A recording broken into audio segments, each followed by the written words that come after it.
Hallo. Oh, Aber ja, voll cool, dass du dann da bist, Dagmar, dass du noch hm. mal gegeben hast.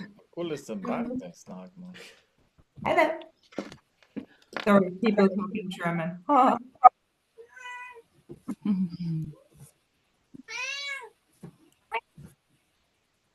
Oh, that was a cat. I was like, hang on. That's the that's the tail. I don't know if you can see. oh my God, it's the cool cat again. It's the Adolf Hitler cat. I don't know if you can recognize him. Hair. Him. It's a little bit of smudge. I know. Such a character. Yeah, let's call it character. Oh.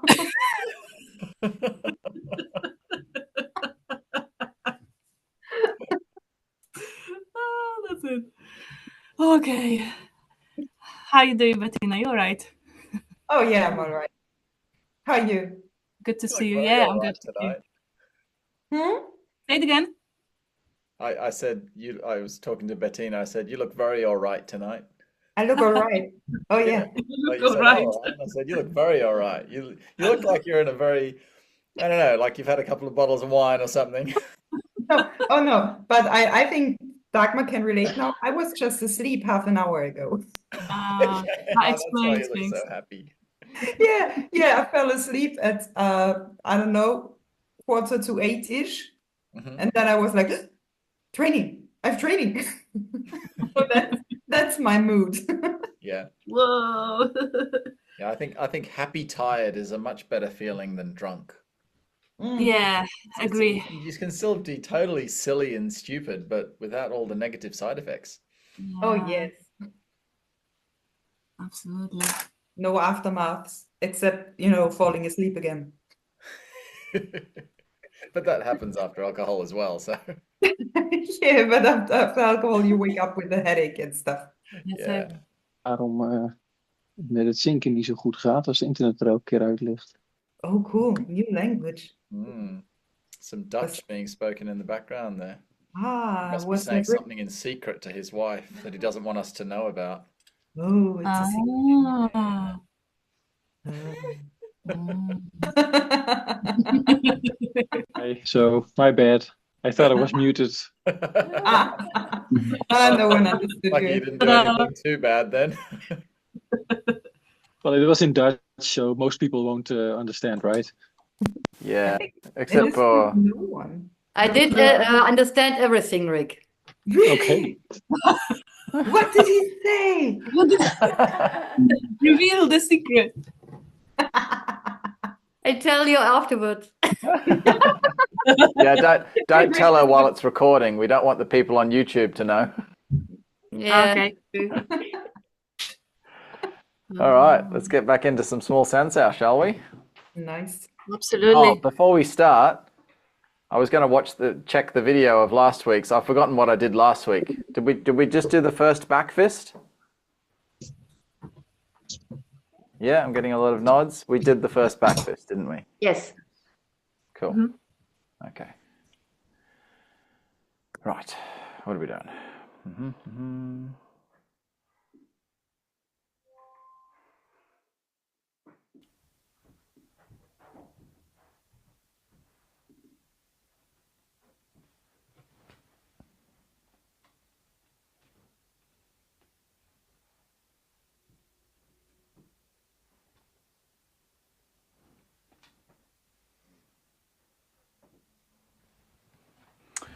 All right, let's get it on.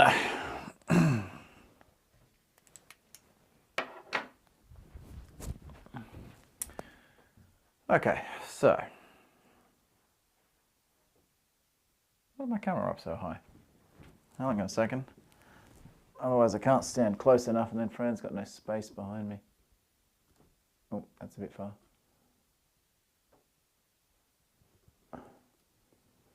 Let's try it there. That's a bit better.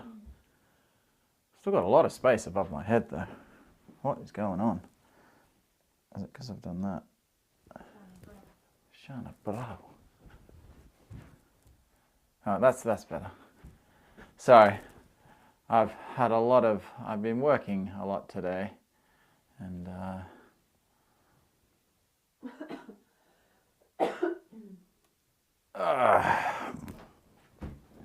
I should have had a nap before class. All right, that'll do. Right, primarily shoulders. For small sensao, we need to warm up the shoulders. The legs don't really need that much warming up for small sensao because the movements in the legs are pretty simple as to, not straining anything. So let's just do a quick shoulder rolling warm up. Okay. Lifting out to the sides. Standing up onto the toes, lifting right up, and down through the center. Same again, lift up. Squeezing the shoulder blades back, up, reaching above your head, and down. One more time.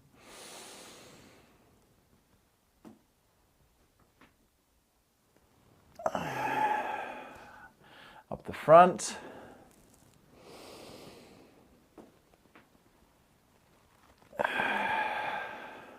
Again.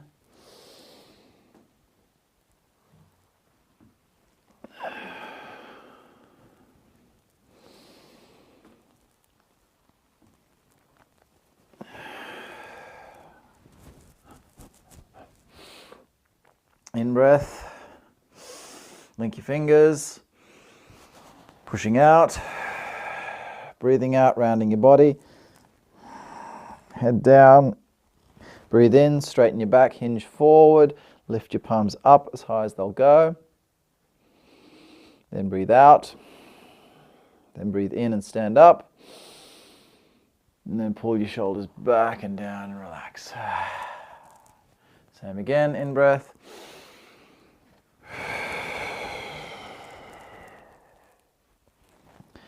In breath forward. Out breath. In breath up and down.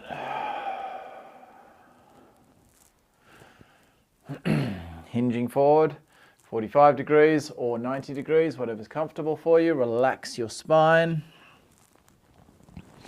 Straighten your spine. Lift your hands out to the sides with a straight spine. Relax the spine. Straighten and lift your hands. Keep it going, breathing out on the way down, breathing in on the way up. Pulling those hands back as far as you can, but only bringing your spine to straight. Don't arch your back. Engage your glutes when you lift up.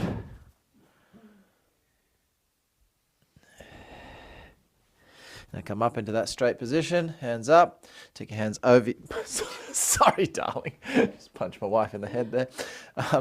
Take your hands over your head and behind you, over your head, keep it going. If you need to come up to 45 degrees at any point, feel free, keeping your hands as high to the ceiling as you can.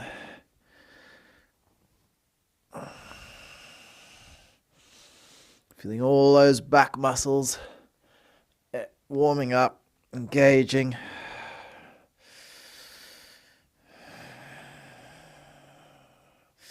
Bring your hands up, back. Link your fingers. Pull your arms right up. Relax your spine. So your shoulders are being stretched over the top. Relax your arms and roll up.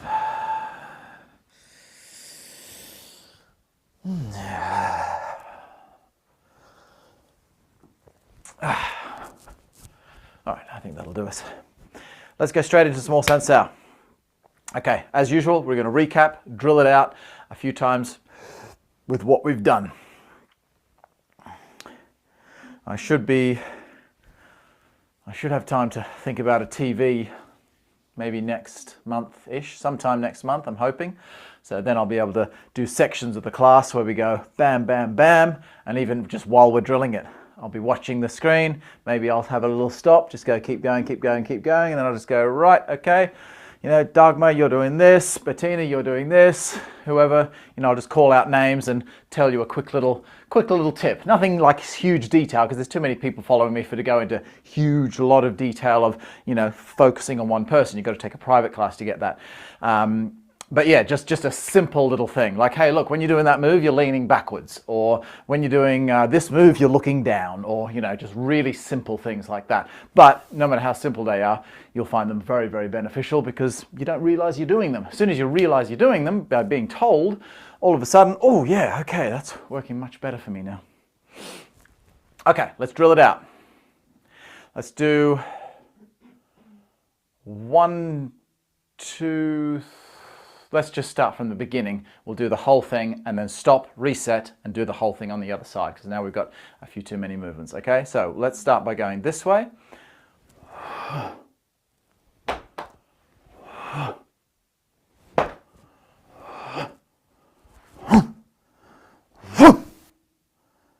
Okay, now we're going to go that way, back from that central point.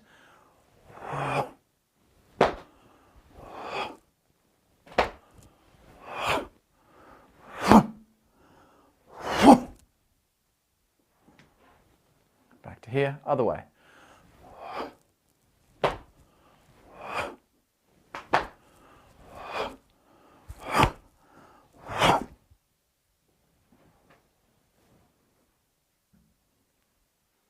That way.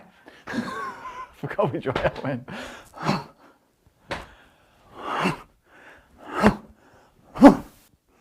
See, that when you see a teacher forget which side he's on or something like that, I mean, it can just be also he's forgetting, but as I'm doing the movements are subconscious. I don't have to think about the movements, so I'm not thinking about what I'm doing. I'm just doing the movements. What I'm thinking about is what I'm going to show you next, and so then I forget which side I started on when I reset. Okay, this way.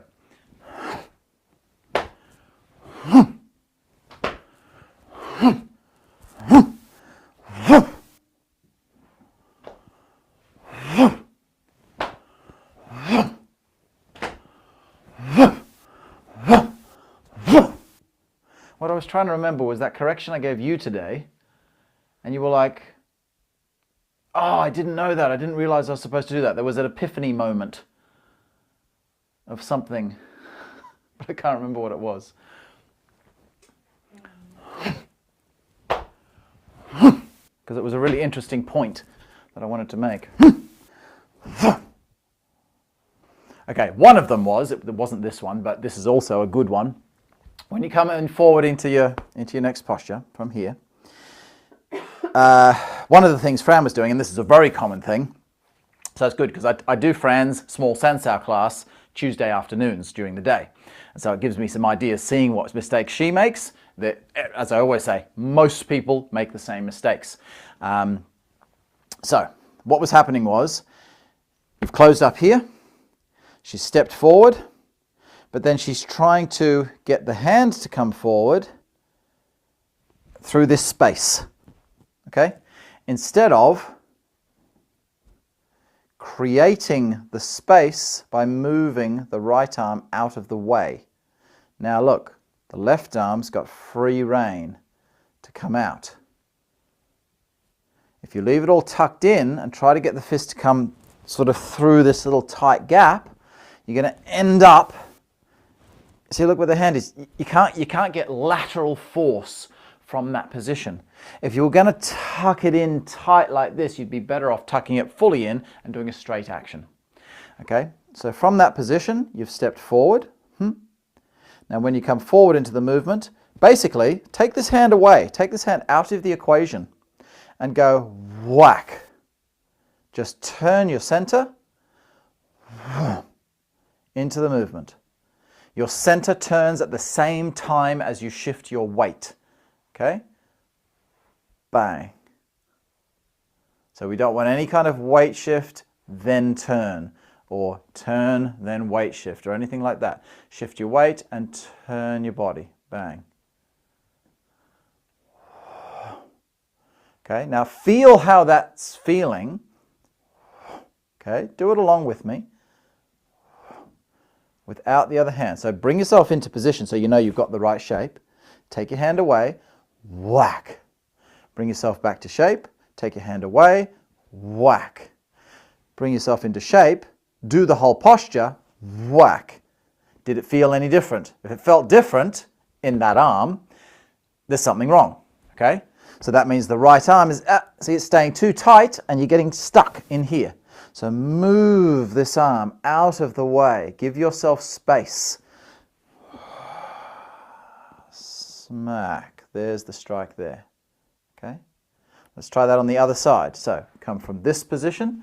So you've just come down, bang. Same thing. Move that hand out of the way.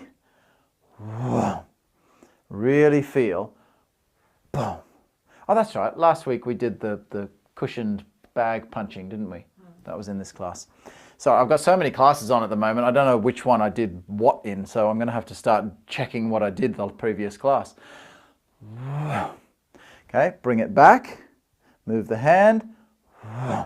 Feel that swing. See, because it's got to come from the side.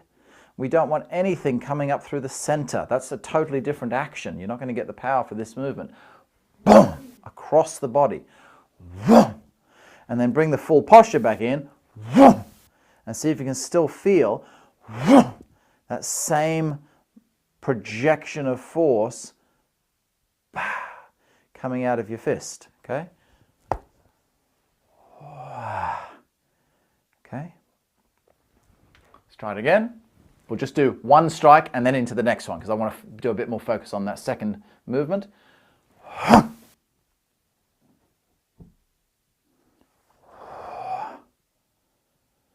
One strike. Second movement.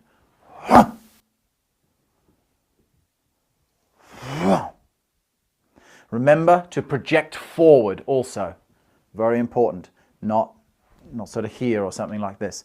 Take a step forward and whoa, you are covering distance. You're chasing your opponent. You're going to get him. That was a bit exaggerated, that last one, but at least a full step forward and sink into the front leg with a full reaching arm. That's the sort of standard way of doing it. Okay? Again.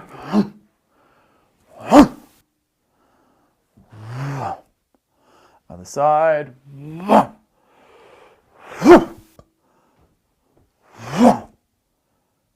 Okay. What we'll do now is, let's just do that first. One of the other things I wanted to go, I think I did say this last week, but it's really very important, so I wanted to do it with a bit more repetition. Block. The most important factor here is that you keep your center to your right. When you step, and only release to the left as your weight comes forward. So it is the most common mistake I've almost seen every single student that I've ever taught. The small sensei go here and either turn to the front and then do a rubbish strike, no power in it, or turn to the front and then reload to then get a good strike, but then there's a big load in there. So we don't want either of those. We want see? Just hold your position with intent to the right, intent twisting this way. Then release. It's like you're taut, you're wound up, and the power's going to come out through your sword fingers apparently.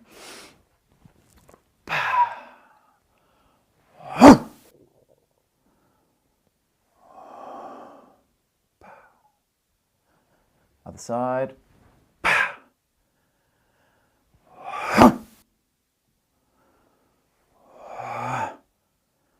Okay. Couple more rounds. I want you to really focus on those principles. So clearing the space to strike, holding the torque to release, and also attacking with your hinge, not your hand, which I'm sure I did cover in the second class. You see? Hit your arm. Have your hand, in fact, just hold your hand here. Just hold your hand there like that. I'm going to come a bit closer just to show you this section. Fran, you can just copy along in the back there. but I'm going to stand closer so you can see the full frame of Fran doing it and the short frame of me doing it. Although she is a bit dark back there.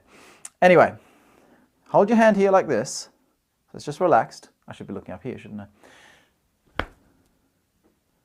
See, look. My arm, I'm not doing this with my hand. I'm not hitting anything. I'm just holding the weight of my arm. It's like if you hit your arm without any intent behind it, still creates a good solid whack, doesn't it? It's like when you punch a mitt. Sometimes the mitt holder will sort of push in, because for some exercises they need to do that. Or other times they'll just hold the arm. When you hit it, boom, it just moves out of the way. But there's still a good boom. You still get a nice solid thwack there when you hit it. That's what it should feel like when you hit your arm here. You see? So that right arm is coming along for the ride. Don't slam down too hard, otherwise you take away the power of that arm. So I want you to feel that just in without even doing the whole technique. Just kind of get, see? Go with it. See, because this arm's coming down. It is not coming in. So it's not meeting the force of the right elbow, because the right elbow is coming laterally across, whilst this arm is coming vertically down. So when you hit that, it will still bump out of the way. So you'll get that bump between the hand and the forearm, but not to the point where it, either one takes away the power of the other. They kind of glance together and go off on a tangent. Like that, you see? Well, actually, the right arm stays on the same line because the left arm's so soft and light, it just kind of goes along with the other. Switch your hands. Switch your hands. So just your lower hand, your hinge arm, just lift it up in the air, then turn your center back the other way. You see? Lower hand, lift it up in the air, turn back the other way. Lower hand, lift it up in the air. Notice the bottom hand has gone yang. So I've got yin on the top, yang on the bottom, turn back the other way, boom, there's my block. So this is yang, this is yin. Oh, that's all you have to do is hold your hands as they are. This should already be yang. Just literally do that. From the touch, just separate your hands. Then turn and bring them together. Separate them, turn and bring them together. Separate them, turn and bring them together. So whichever one is on the bottom goes up. The one that's on the top goes down, okay? Just want you to drill that.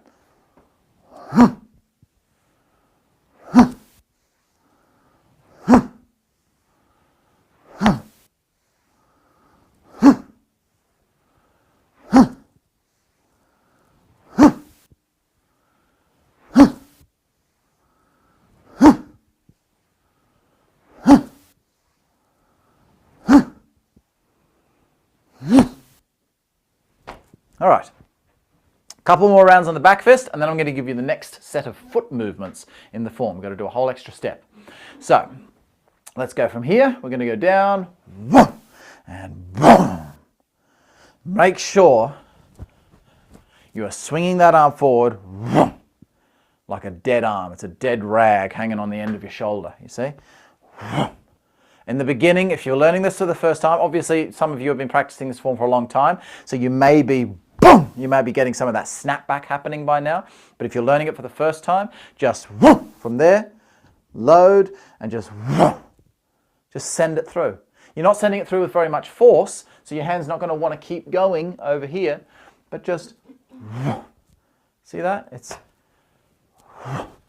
this is sort of exaggerating. This is a bit too much now, like I'm all lanky. I don't want to be that loose, but I don't want to be stiff either.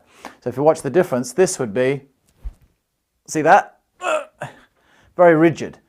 I don't want to be rigid when I do that technique. See? Loose.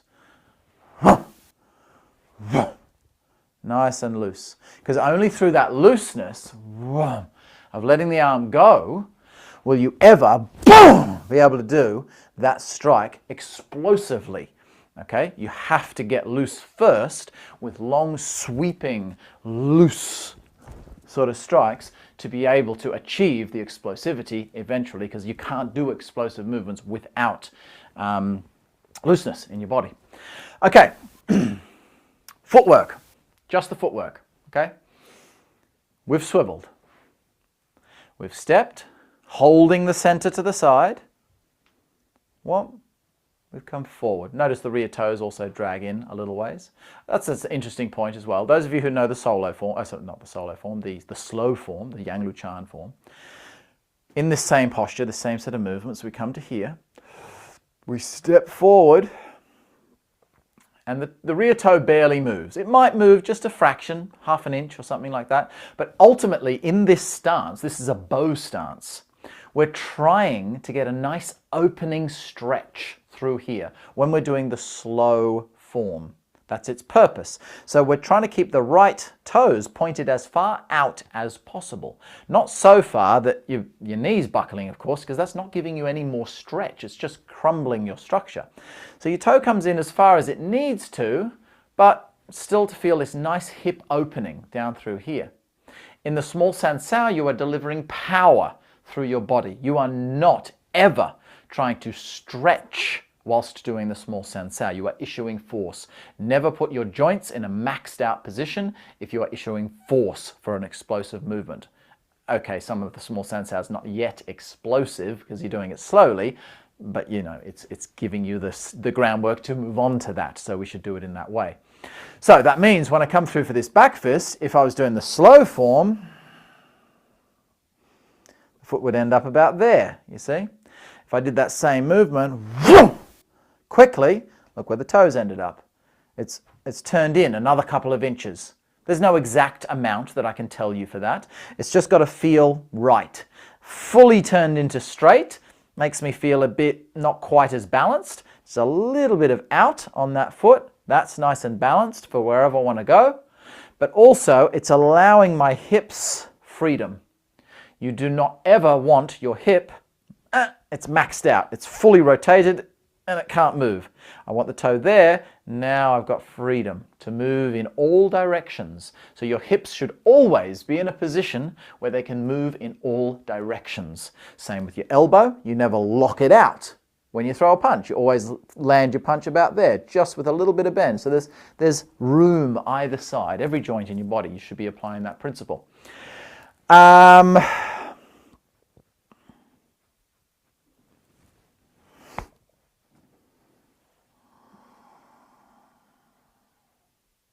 Okay, so we've taken our step forward. What we have to do now is, from here, what would we normally do? We'd swivel back. Shift the weight and swivel. One. From here, you're going to push off this foot. I didn't do this last week, did I? No. You're going to push backwards, but swivel at the same time. Okay? So the trick to this is you've got to do it at the same time. I mean, no, the push does start initially, but what I mean is when the foot comes off the ground, when that left foot comes off the ground, boom, boom. See, the right ball of the foot lifts up. At the same time, up there, you see, when the whole foot comes off the ground, I'm just exaggerating this a bit now. At that point, boom, you see, and then they both go down together. So the point is, you're turning everything with your center. Okay, that's what this step is supposed to be teaching us. If we do a 1 and a 2, you left your leg behind. Your center turned, all broken center, and then this is coming afterwards. So for this movement, see, everything is moving together. The whole center line, The toe hits the ground, obviously of the pivoting leg. The toe hits the ground. At the same time, the whole foot of the other foot hits the ground. So they're back to being parallel again. Then you step forward, come into your front leg. Same stance we've just done. Push off, whoom. So it's a short little action. There's nothing much to it. From there, like so. Step forward, turn, push back, little pivot. Make sure you get the weight right back on the heel of that rear foot, just like we would when we're doing the normal, these normal swiveling. So there's nothing different in the swiveling from this. It's just that you're only swiveling on one heel rather than both heels. The other foot is, of course, just kind of sliding back. It doesn't really even come off the ground. I mean, it is off the ground, but it's, you know, you can just feel the carpet fibers under your foot, right? And it just comes back like so. Step, sink, sit back. Step, sink, sit back. Step, sink, sit back. Step, sink, sit back. Get it nice and flowing. The point to these movements, to get them right,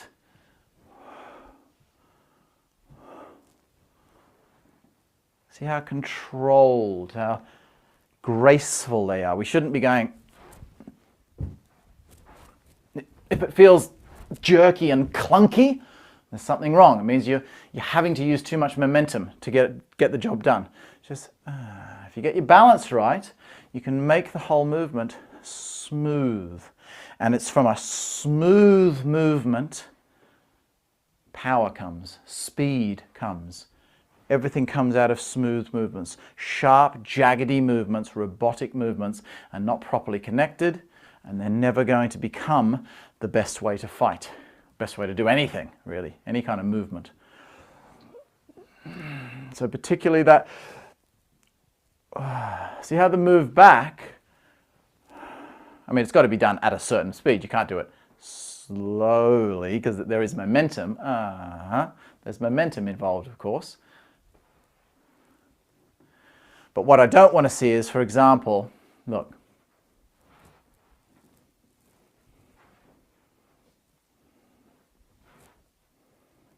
See how this part is all smooth and flowing, but then when I kick back, it's a bit jerky.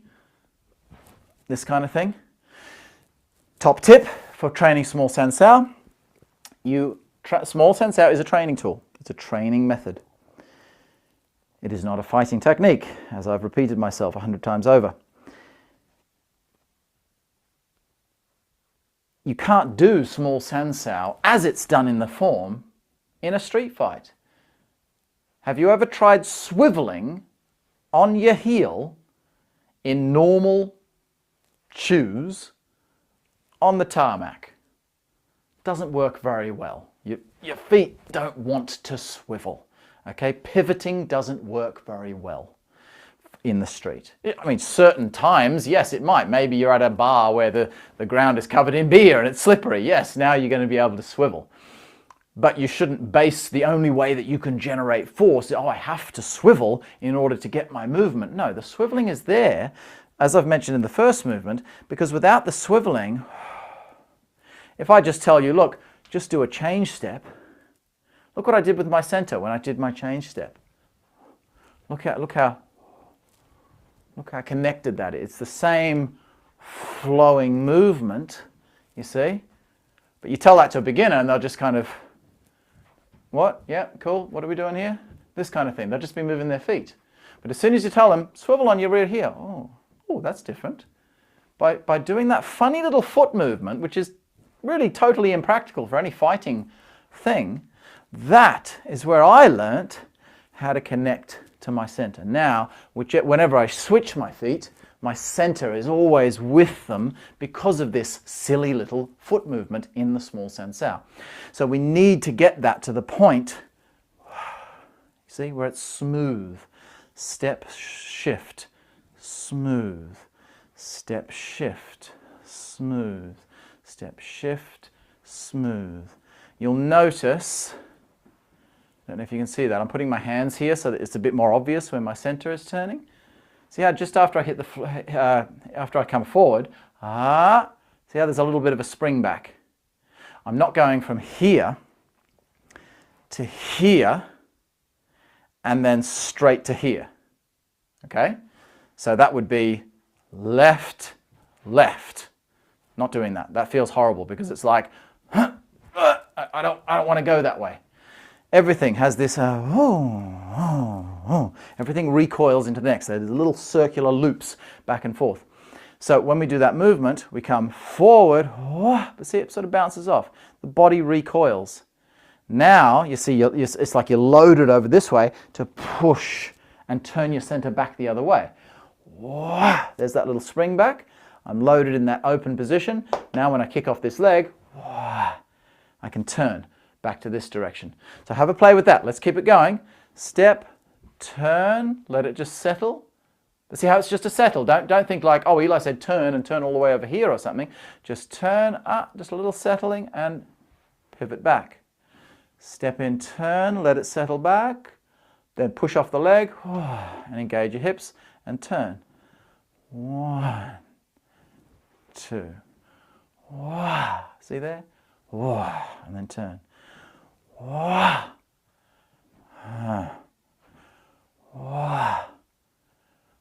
Turn.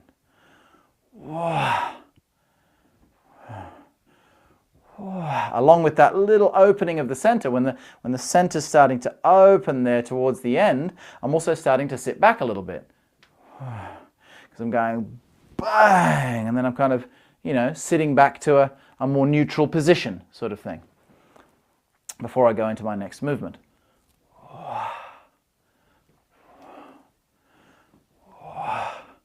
Now let's start doing the whole movement. So we're in this position. We've done the back fist. See this hand here where we were? We've done that whole movement now. Bang. That's yang. That's yin, because that's bomb. It's done that strike. It's relaxed. So that's yin. Yang down here. Look at that. Just bring your hands together. Bottom hand stays on the bottom. Just bring your hands in. As you do that, you're going to push off this leg. Turn. It's exactly the same block that we did from up here. Like so. Exactly the same movement once you get there. The only difference is you're just coming from here. So it's a little bit more difficult to get the power in the movement because you haven't got that big wind up. So you see we're shrinking it down a little bit now. In reality, you're going to be doing it from here. Boom. It's going to be even smaller in a practical fighting sense. But from here, you've got your center a little bit open, so you've still got a bit of wind up. Into there. Step. Same back fist we've just been doing. Those of you who know the small sensor, you're probably asking the question, wait, but isn't the second back fist a vertical back fist? Yes, it is. We're not doing that yet. We're just doing the first back fist, left and right sides. Okay? So, whack. Hold, step. Hold, step, release.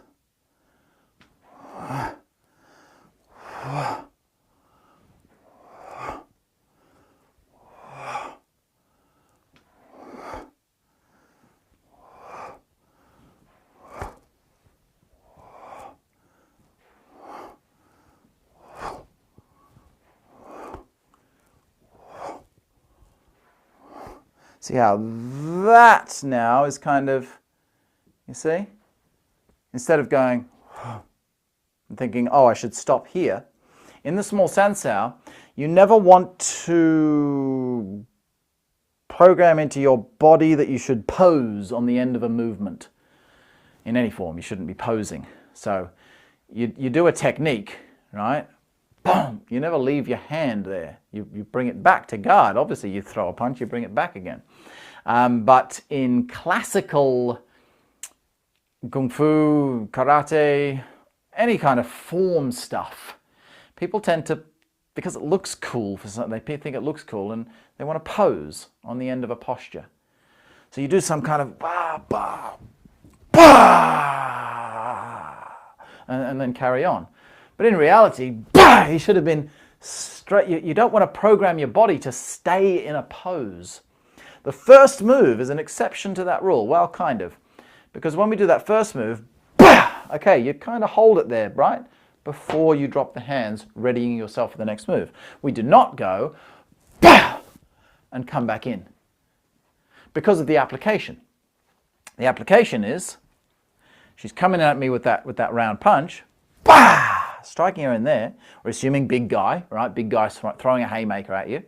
I've whacked him in the neck, or not so serious situation, maybe I've just whacked him in the chest, or even just straight across the collarbone. That really takes your energy away, but it's not going to kill him like it is across his neck.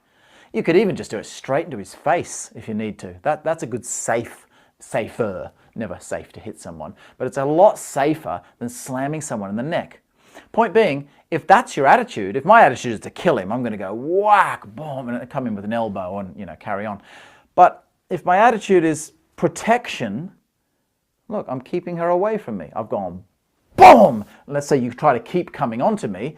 Boom! I'm just kind of like, hey, come on, what? And then maybe come bring her into a grapple and put her on the floor or something. But my first instinct is just sort of stay back, keep her away from me. That's why the hands don't drop in that first one. But this second strike from here, boom, that's not a good position to do anything from. If I had hit her there, come from here, whack, whether I've knocked her out or if I haven't knocked her out, or if she's blocked it or whatever, this is not a good position. See, she's blocked my hand, she's blocked my strike. This is a rubbish position to try to control her in some way. This here, this is a good solid position to control someone, keep them at bay, feel where they are, that kind of thing. Whereas this is not. So we don't want to stay there. So we've come here, we're going, oh, she's blocked it, you see? I'm coiling back into neutral. And most of the postures in the small sansao, you'll do that. You'll do boom, you'll do your strike, you'll come back in. Boom, you'll do your strike, you'll come back in. You don't pose on the movement. Have a think about that, those of you who know the whole form, the next time you go through the small sansao form. So, you're going to do the strike.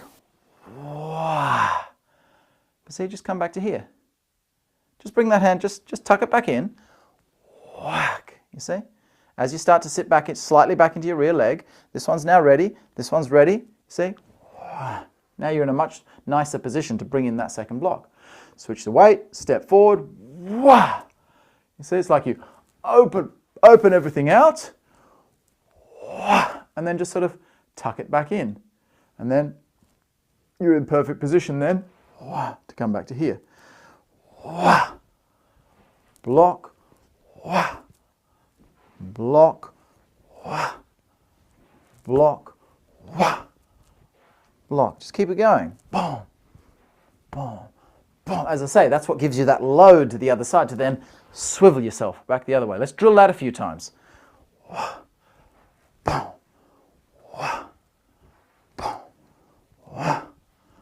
boom, boom. And as I just keep reminding you,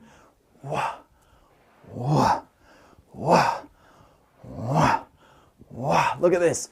Look how huge these movements are. Look how ridiculously large they are. In reality, you're going boom, boom, boom. Something like this. You see? That's how fighting works. Fighting doesn't work with these big sweeping angles like this. But that's how you learn these particular techniques. Okay?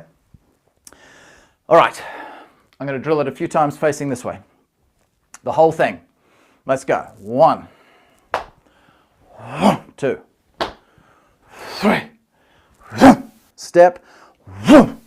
And let it snake back again. Swivel back to the other side. And same thing. And back. Center back. Start from the beginning.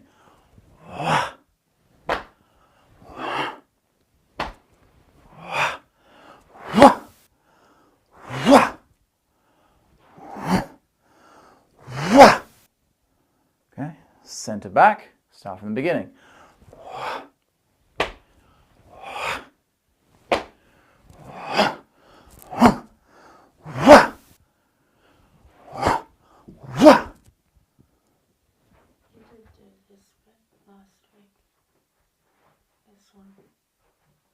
Oh, well, good repetition anyway. Oh, I taught them the swiveling.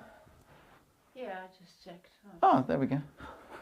Oh well, it's all good repetition. I'm sure I said some new things anyway, regardless of whether I was doing the same move. So I did this swiveling, really?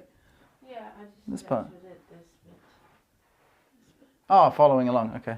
Oh well, it's good repetition. No, I definitely gave you some new information there as far as how the hips work and the smoothness anyway. But yeah, we have covered apparently those movements. I will make a point of checking what I've done in each class from next week. Okay, what have we got? 15 minutes. I'm going to give you the next move. Because most of that has, well, turns out most of that's been repetition anyway. So I'm going to give you the next move in the form.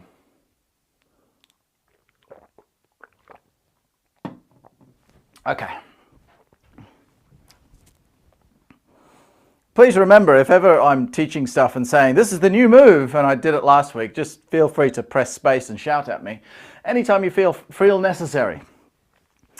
I used to do it to Dad when we'd be at a workshop, and I wouldn't shout at him, but you know, in a workshop environment, he'd be, I remember one time particularly, he was teaching the pao chui, the large sansao.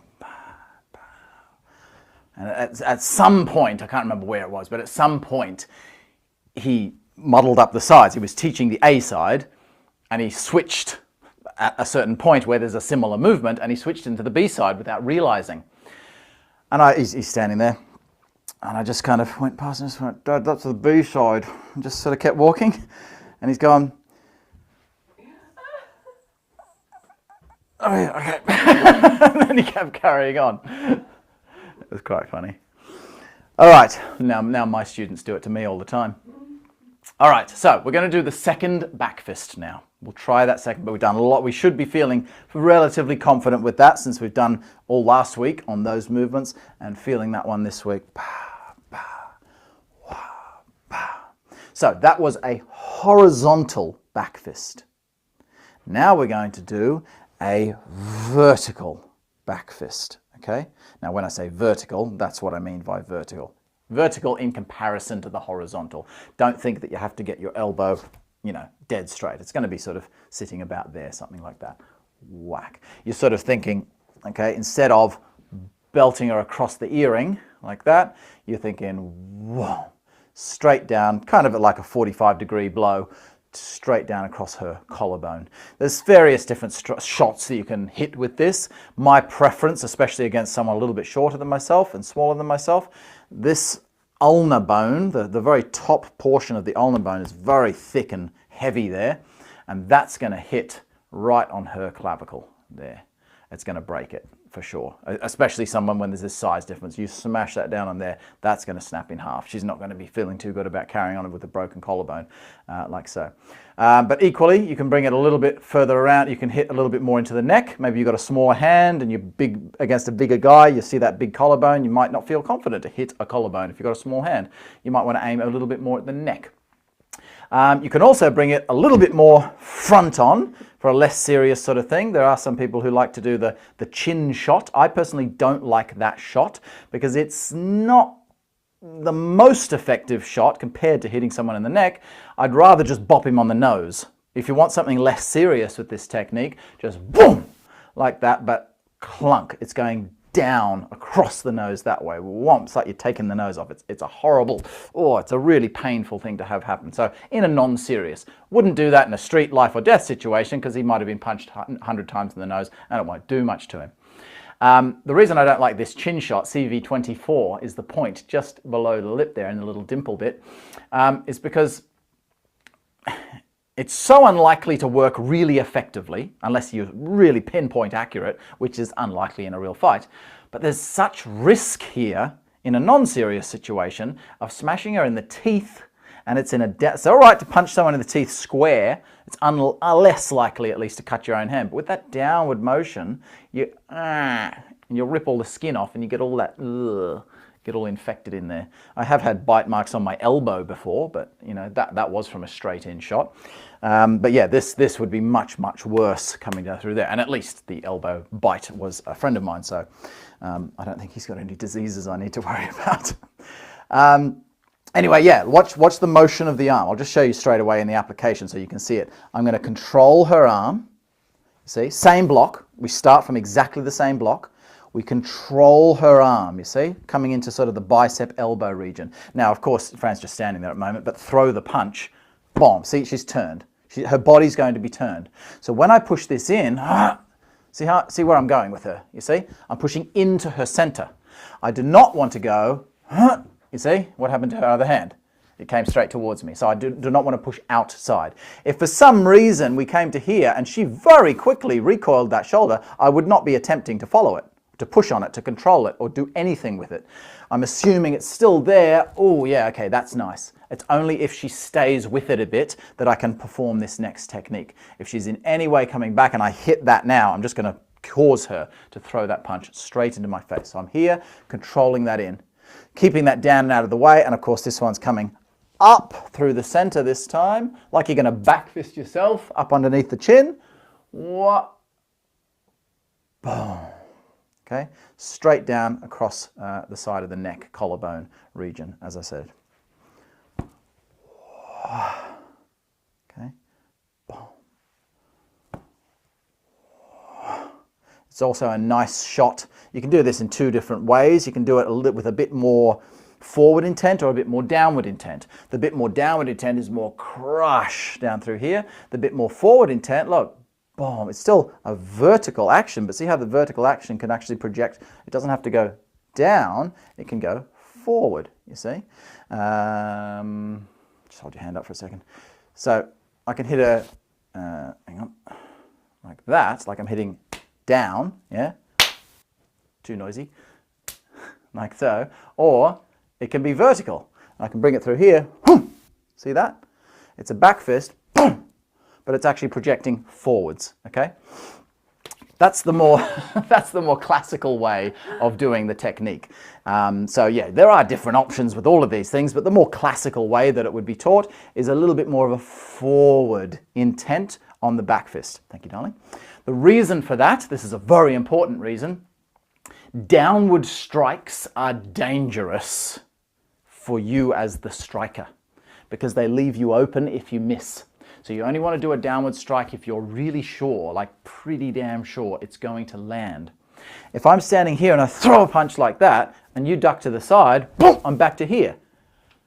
If I do that, a downward motion will always have a bit of follow through, unless I'm going like this or something, but then that's a weak strike anyway. So if I'm boom, I'm really doing a proper downward strike, it's going to have follow through. So if I do this back fist like, you see, I'm really swinging it through like I'm going to break that collarbone. Beautiful shot if you're sure it's going to land. So if she's going back to like, oh, yep, got her, boom, drive it in. But if you're unsure, if you're feeling a bit, you know, uncertain about things, much better, boom, you see, to have it like that, to project the force forwards. It's still kind of forward and down, but it's, you see that? It's like a very, very tight circle so that your hand comes back and it's still on your guard. It's never traveling down past your own shoulder height. That's what we want as beginners, because as a beginner, we can sort of assume you don't know when you should use a downward strike. So therefore, downward strikes shouldn't be used until you understand about your own guard and when to use. The only exception to that rule is if I'm just doing a pad work thing and I'm just trying to learn and teach someone about looseness, sometimes I will just give them that. But again, we're not fighting here. We're not thinking about guard and moving and blocking. We're just sort of swinging the arm into a mitt to really just get that looseness happening. In that case, a downward strike can help along with that looseness because you've got gravity on your side. Okay, so let's try this technique. We're going from the back fist. We're going to go into here like so. Step forward, just like we did with the footwork for now. The footwork will change later, but for now, while we're doing it slowly, the footwork is the same as the previous back fist. But this time, you're going to compress into the center with that left palm coming forward at around about that sort of elbow bicep height. And the other hand is coming up your center. And there's that forward strike, you see? Like so. Now, just like before, look, I've posed. I've posed in this position. I'm front weighted, facing the front, and the hands are in a silly position. Don't stay there. Come from there, do your strike. Okay, slightly open your center, a little bit of a sit back. Your lower hand, which is down here, springs back up to this height, just by the side of your face. And this hand sort of just tucks back in and stays at the same sort of height, like that. That way you're in perfect position to carry on into the next movements in the form, which we'll do next time. For now, we'll just drill that one. So let's go from here again. Step it up. Boom. Now, drop your hand. Sorry, bang. We want to get used to this. Let's do it like that first. Bang, do the strike, and back to here. Okay. Now the next move doesn't make, repeating the same move doesn't make sense from this position. The way it's done in the Sansao, of course, is to do this technique, and recoil into a position that makes the next movement in the form work well. So what we want to do from here is just stop and change sides. Okay, so we can do the same thing. So again, step forward, compress that person in, and bring this up, and then whoa.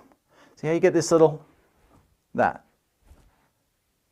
Just see if you can get that action. Throw your bicep out, extend your elbow, and then flick it back. Bop, gently. No force in there at all, just forward and backwards. Like so. Doesn't matter if it's only happening in the arm as I'm doing now. You just get that little idea. Okay? So, from here, and then just reset. Bring it back to here, and boom! Again, see the finished position. I'm slightly more back in the rear foot now. My center is open. This is here to the side of my face. This is on that sort of neckline. That's my guard position. Swivel back to here, and again. Okay. Swivel back to here. Swivel back. So you can come from there, swivel back to here, and then instead of going to, you can't, as I said, you can't go directly into that next technique, so you just need to drop this hand, the hand which is up by your face for that guard position, just drop it down across your body, you see, much the same as the very first time we did the technique, like that, bang, just swing it out, and gives you a nice little transition because you're sort of cutting the form short and changing back to the other side at the moment. So it's a nice way to transition to drill left and rights.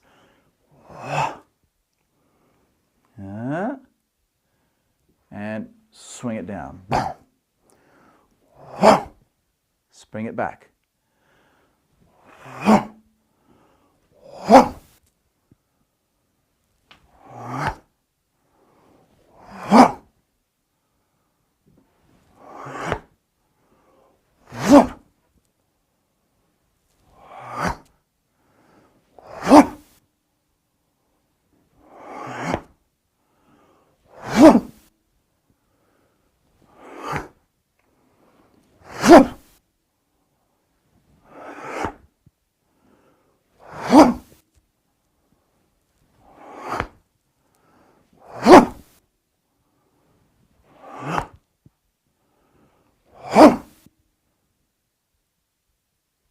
I don't want to give you any more tonight. That's a nice little set to give you. Let's try now drilling it, just flowing through the whole form up until that point.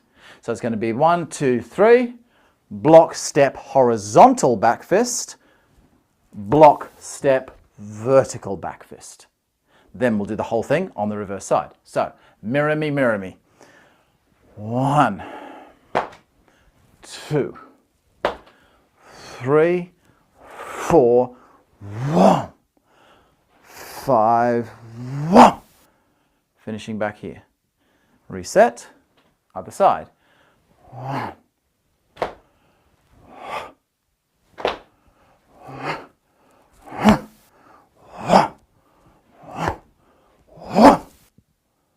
Okay. Again, keep everything big. Think about large sweeping circles. One more time each side.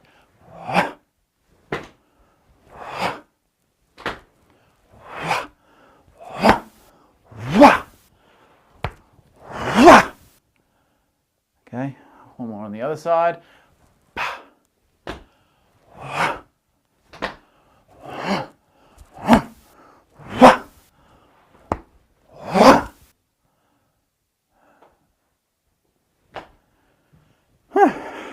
That's nice.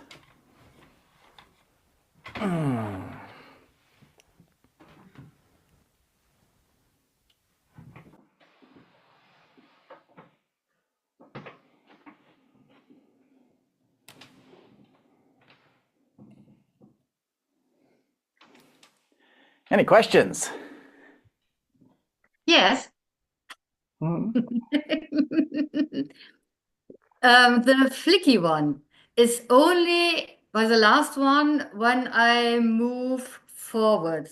When I move down, then I'm not flicking. I'm just having heavy arm and go straight down like this one, the first one, just down. Or is there a flick as well? You can. Oh, okay, so the straight one, the more forward one, Yep. only works with a flick. Yeah. You can't really. You can't do it like it. It's very much like a jab, like a straight punch, but just with the back fist. The downward one works either way. Boom! You can do a smaller circle downward thing, in which case you still get that sort of snappiness to it, or you can just do that crushing down type of action. Same with the first back fist, which can work as a swing through, and it can also snap back. Yeah. Okay. When I first learnt this years ago, Eli, I'd learnt it as the hand that's striking forward. You just follow it up the arm into the crease of here. Yeah. Was that a thing, or was there a purpose to was that? a thing. That was a thing. I don't know who came up with that thing. It's a bloody Okay. stupid idea. Okay. Just clarifying. The idea of it, so the idea of that technique is that you're striking into spleen 19, okay, which only, for starters, only works at the absolute most perfectly accurate shot. It's unlikely to work with such a large portion. The only times I've ever seen it work is like with a finger, something much more penetrative to get in there, like a one knuckle punch. But again, it's got to be spot on or nothing happens. I mean, it just gets a shove in the shoulder, essentially. What it does is it does take the power out of your standing leg. So you get knocked back a little bit onto your back foot, but your leg goes and you collapse to the ground. And I have felt that to some degree go, oh yeah, no, that actually had some effect. But the likelihood of you hitting that exact tiny little spot with that knife edge, which already doesn't really work, before he does something else, because keep in mind, all you've done here is blocked him. I haven't hit him yet. He's still perfectly stable. He's all good to go. So I haven't poked him in the eyes. I haven't destroyed his center at all. I mean, apart from, you could say, yeah, I've hit his arm a little bit, but if he's in a rage, that strike across his arm is not going to stop him in any way. But as I was saying earlier, if she's slightly, she's throwing that punch and she's maybe a little bit here, if she's in position where that's open, that means she's facing you. Because if I just show you that, I'll just show you that again briefly. It's an interesting point, just because it'll help you with all sorts of other things in your own training. Where are we on camera? Yeah. So, come around that way. Come up close so you can see what's happening. Right, so turn your body into me like you're throwing the punch. Oh, hang on, I've got my slippers. Oh no, they can't see my feet. It's okay. I can wear my slippers because they can't see my feet. She's throwing that punch. We're taking the block here. Her body's open. Right? If her body's open, where's the strike? The strike's not there because the spleen 19 is over here. I'd have to hit that way. To hit spleen 19, I'd literally have to hit to that corner, which I can't do with this hand. Maybe I could do it with an elbow over here or something, but I cannot do it. All I'm going to do there is hit her in the shoulder. So the only way I can do that strike is if she turns towards me. Why is she turning towards me? Because she's punching me in the face. Am I going to hit her in the shoulder while she's punching me in the face? Not a great tactic, you see? So my only assumption is this got somehow misunderstood at some point. Someone misunderstood something. Or someone along the line, because the people that Dad learnt this particular form from, they were good. I've got to be careful what I say here because I'm live on YouTube. They were very good Taiji practitioners. They weren't fighters. They were not fighters, okay? Now, I wouldn't even regard myself as like a full-on combat, I don't get in there in the ring and fight other people, full contact and all of that. But I understand it at least. I've done enough heavy contact work with gloves on and been punched in the face, been thrown on the floor, been knocked out, all of that kind of stuff. I've had enough to understand how fighting works. And keep in mind, I always am communicating with top level fighters who get in there and they fight people for a living. Both street fighters and ring fighters, because I like to get the information from both, since I don't want to go out in there and have my head bashed in. But yeah, it just, I don't know. I can't really tell you exactly where the misunderstanding came from, but you can see there. The target's not even there, and if it is there, it means she's turning towards me, in which case, well, I'd have to be blocking this. I wouldn't even be able to do the next strike. So yeah, I'm not exactly sure where it originally came from, but it really shouldn't be done. Thank you. You're welcome.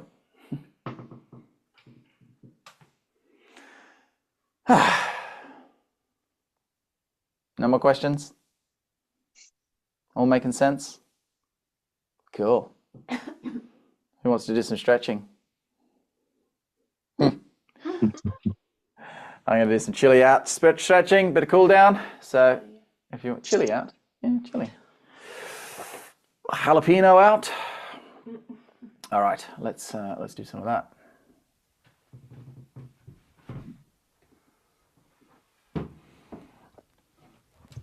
All right, we'll start off, since it's small sensor day, we'll start off with, you haven't even got your shoes on this time. We'll start off with shoulders. We'll sit down for this one. First of all, just squat. Just squat if you haven't got a bad knee or anything. You be careful with your knee, please.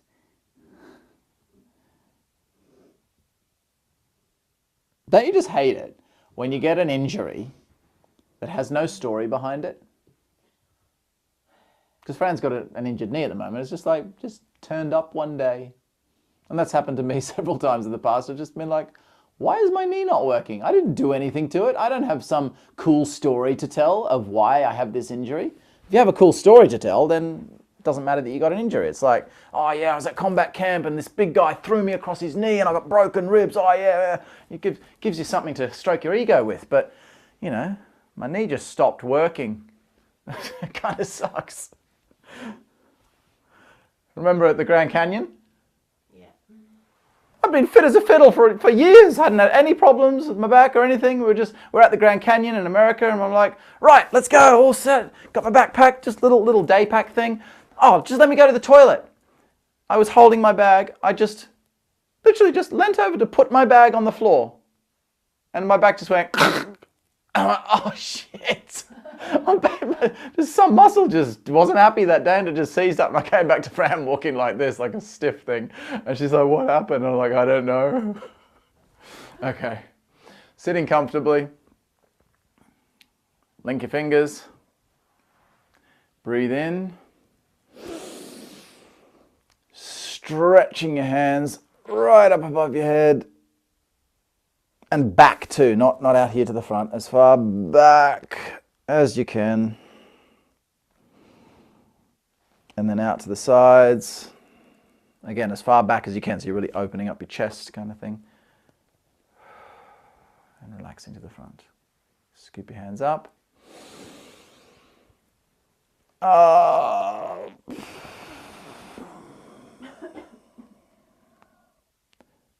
open and down. One more of those.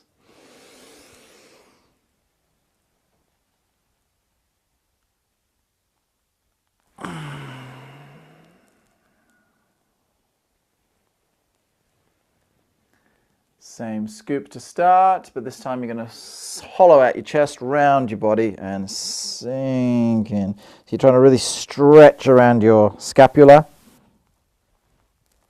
stretching the rhomboids and the lower and middle trapezius. Release the hands. Lean forward and lift the hands up as far as they'll go. So you're leaning forward as you're doing this, hinging forward from the hips. Then breathe in and straighten your body up, and then again drop your hands down to the sides. Relax. Scoop your hands up. And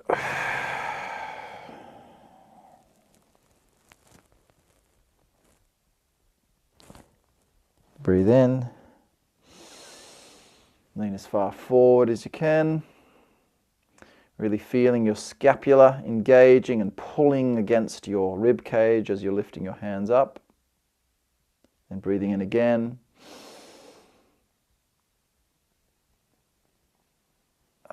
And then breathe out. Obviously, there's times there where I'm not saying breathe out, but just breathe out where it's obvious to breathe out. When I start talking like that, I'm talking about a subject rather than talking about breathing out. So the full breathing is in breath, out breath,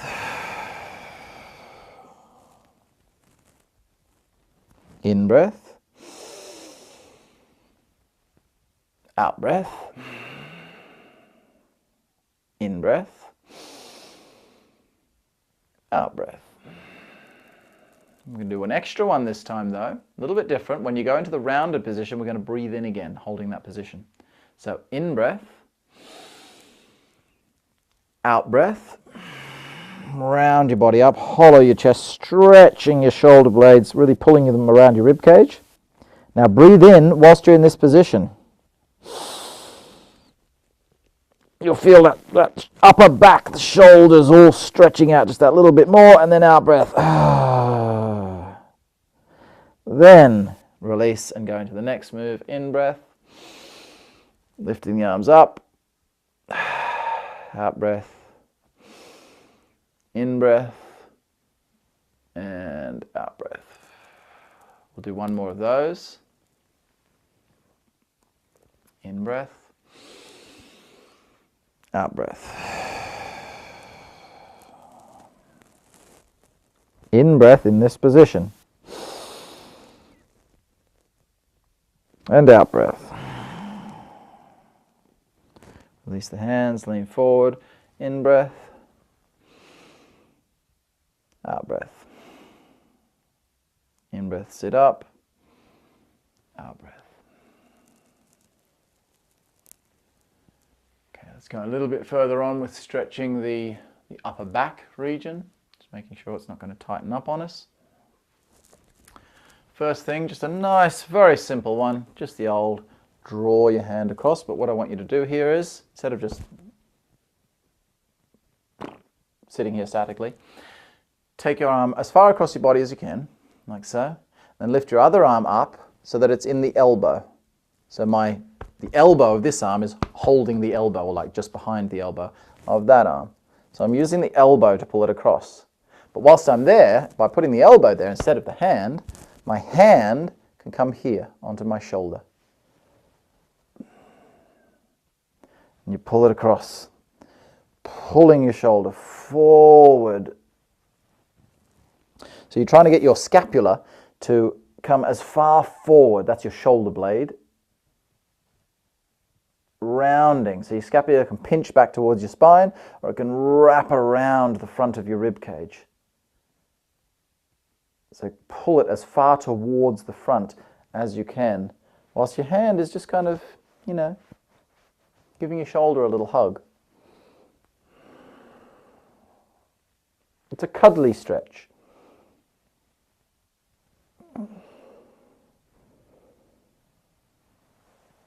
And again, see how I'm moving my body? I'm always moving. There's a couple of postures where I'll hold a static position. But generally speaking, I'm going to be moving around. Other side, elbow to elbow, hold the shoulder, pull it across. Roll and lengthen that upper back. Breathing.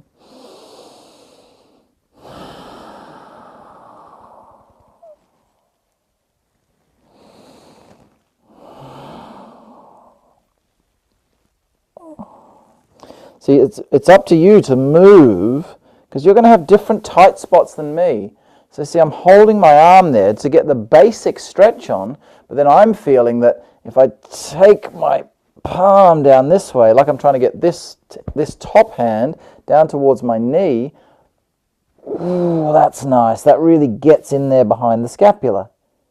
It might be different for you though. You might find like, ooh, just coming there forward, or oh, just there. That's really good. Like you just gotta. That's why we just wriggle around. Just wriggle around. When you feel a tight spot, go. Oh, that's it.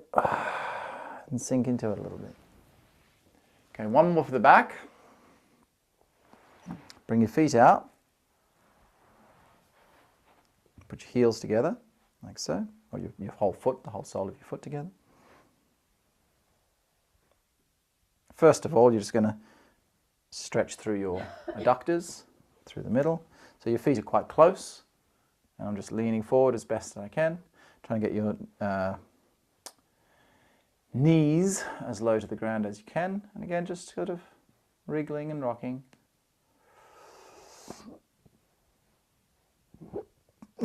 Pulling on your toes to bring your body forward. At this point, I am not rounding my back. I'm keeping my back straight because I'm stretching my legs at this point.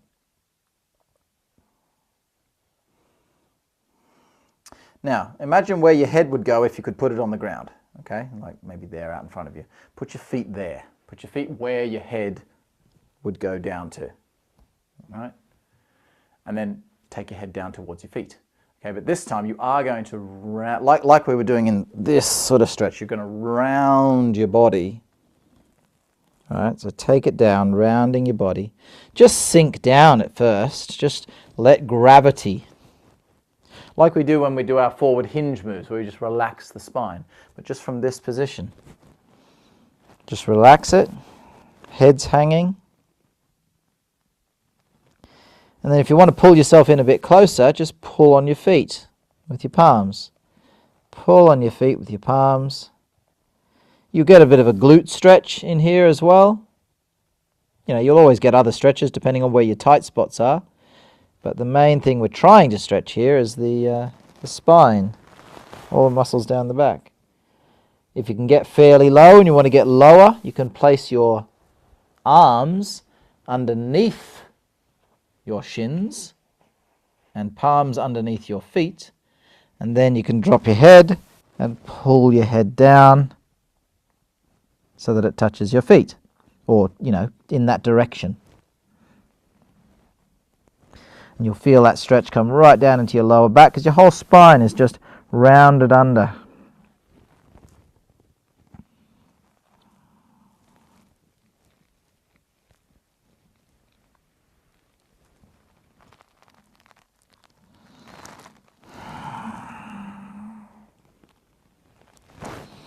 And relaxing out of that one. Let's just put the hands behind us. Fingers facing backwards. Move your body a little bit forward, so slide your bum forward. And then push your chest up. So you're doing this kind of thing. Pulling the shoulders back. Head up, lifting the chest.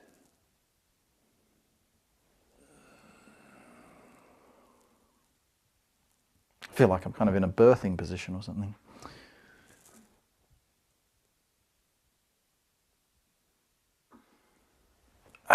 Okay. Let's get these hips moving. What have we got? Let's do it. Let's focus on the hamstrings. Most people are really tight in the hamstrings. I will do a focus on the quads. Let's do focus on the quads Thursday night, maybe. We'll try something like that, perhaps. Okay. Let's start with this one tonight, actually. Just put your feet out.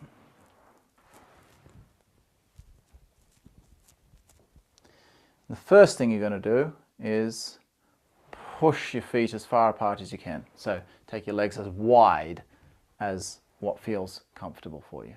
Okay? There we go. Use your hands at the back. See, don't be gripping for strength here. Push from the back, you see. Push your hips forward from the back. Now a lot of you won't have the hips this wide, but just open them up as wide as they can. The point is just to stretch at your level. Okay, if you can get past that vertical position, then obviously you can lay your hands down to the front, like so, and it's just sitting there. Okay, now let's try and do a few circles with the body. Just think about taking your head down towards one knee, just gently, not a lot, down through the center and over to the other knee. Keeping your spine straight, or not straight, obviously when I lean over to the side my spine is curving, but when I come forward, particularly, I'm not rounding my back, I'm keeping my back this way. Then over, back up to here, and down. So I'm just getting my spine is moving, but by doing this, it means my hips are also moving just a little bit as well. Just little, not much, but just different pressure coming around the hips. So I'm just circling my body, keeping the spine nice and straight. Of course, as I say, if you can't get yourself to that position, then put your hands behind you and do the same thing to help you maintain that, you might just be doing it here, for example, just almost in a completely vertical position the whole time, but just moving, rocking the body.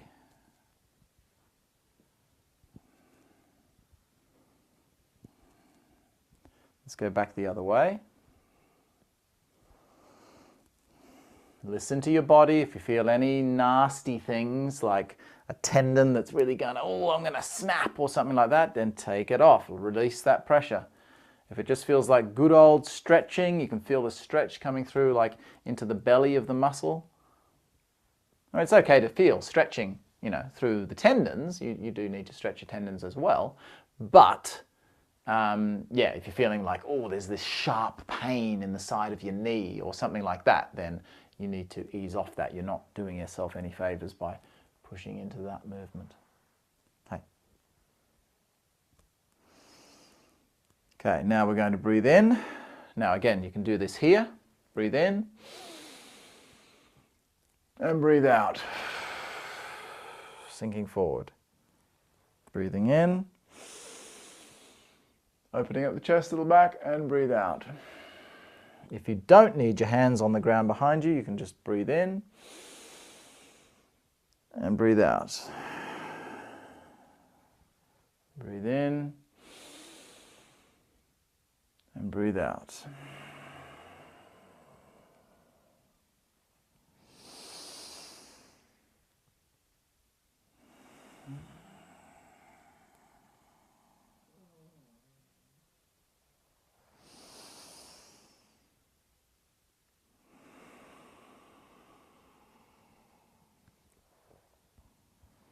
Okay, now stay in this position, but just bring your legs a little bit closer together. Just, 10 or 15 degrees in from where your max was. So what you're going to feel now is, actually just give your legs a little shake. You've been in that position for a while. Just maybe bend your knees a little bit. Just give them a little relax from that position they were in. And then just open them out. Well, just to something more like, for me, it's probably more like 90 degrees, maybe a bit more than 90, rather than right out to the side. Now do the same thing, but in this position, okay? Which means you're going to feel the stretch now much more on the hamstring compared to the adductors, okay? So you want to do the same thing in this position. Roll the body, but feel the difference. And particularly now that we're stretching the hamstrings, I want you to try to sink a bit more over to one side within this circle. So instead of just having it sort of equal, think like all the way down as far as you can, like put your elbow down on your knee or something, and then through the center, then over to the other knee. So I'm really over that foot, like I want to sort of grab that foot and then back up. Okay, down, if you can, in fact, try to touch your toes with that and then circle it around and touch your toes with the other one. But again, only do that if you can keep your back straight. Don't be going, Eli said I need to touch my toes, and going like this. If you can't keep your body straight, then use your hands behind you to stretch yourself over, okay? If you can, try to get your hands to your foot, take it across. The main goal is to get your other hand to your foot. This hand's pretty easy. Most people can get the outside hand. So And as I always say, yes, I know my hamstrings are not the most flexible in the world.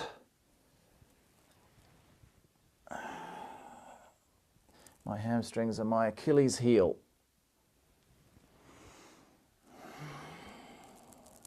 So flow. Breathe in. Breathe out. Breathe in. Breathe out. Breathe in. Go back the other way. Bring it across.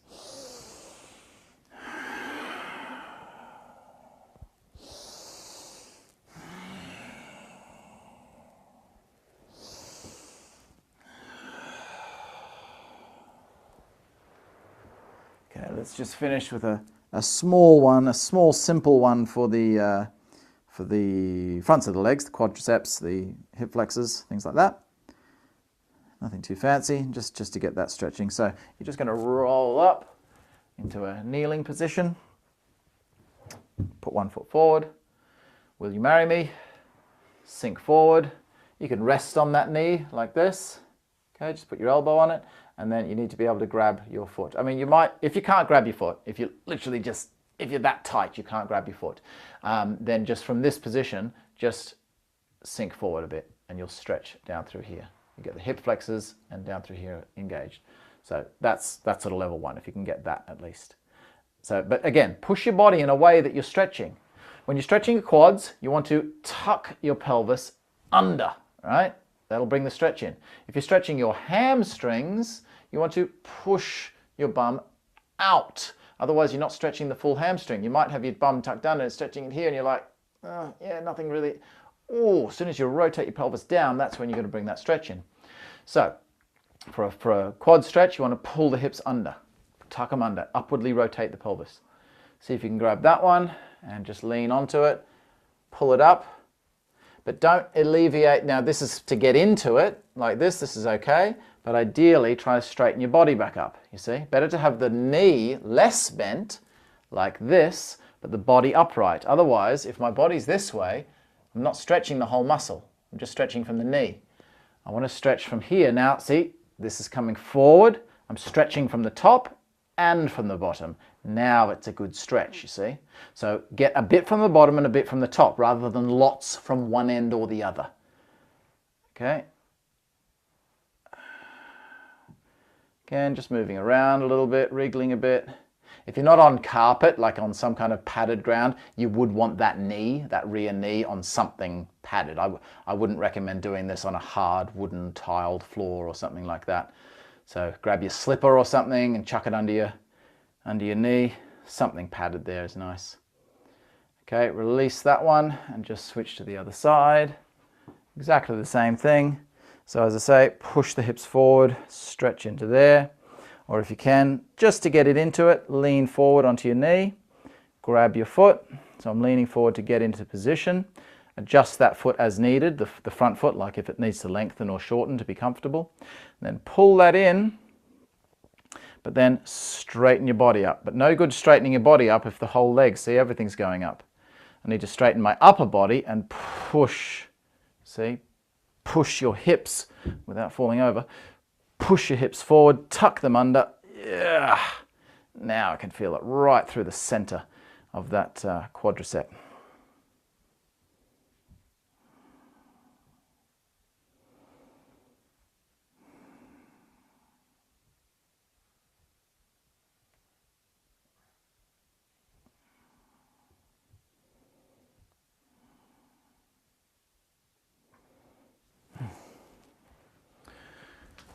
All right. Hope that's made you feel a little bit more bendy. Oh,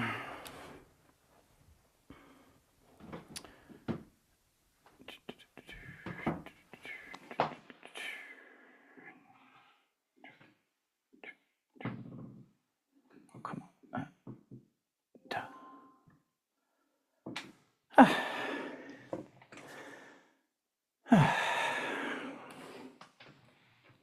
About time for bed, I think.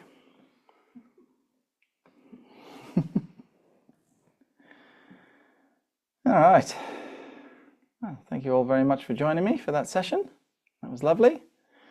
Tomorrow morning, normal general Taiji class tomorrow morning, 6 a.m.